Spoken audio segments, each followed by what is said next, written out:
Certains pays commencent à entrevoir la phase descendante de la courbe, d'autres attendent le pic, mais à l'échelle mondiale, les chiffres continuent d'enfler.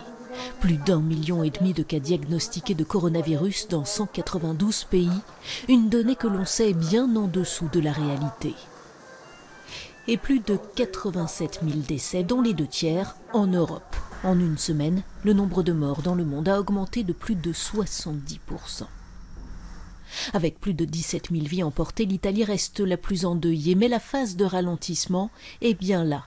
Et chaque jour, les statistiques sont un peu plus encourageantes, avec des hospitalisations, des formes graves et des décès sensiblement moins nombreux que la veille. Le pays a aussi enregistré hier un nombre de guérisons record, plus de 2000. En Espagne, le deuxième pays le plus touché au monde, le nombre de décès dépasse les 14 000 depuis le début de la pandémie, mais le pic est derrière elle. La France a, elle, vu le nombre des hospitalisations baisser légèrement. Pour autant, les cas graves n'ont jamais été aussi nombreux. Un prolongement du confinement au-delà du 15 avril a été décidé. Stratégie diamétralement opposée dans une Autriche relativement épargnée. Un déconfinement progressif a été engagé, les petits commerces sont rouverts, les autres devraient suivre dans 2 semaines.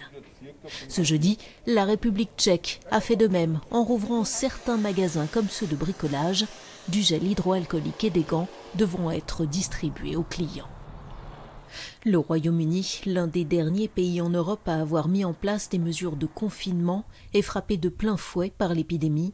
Le nombre de morts y a franchi le seuil des 7 000.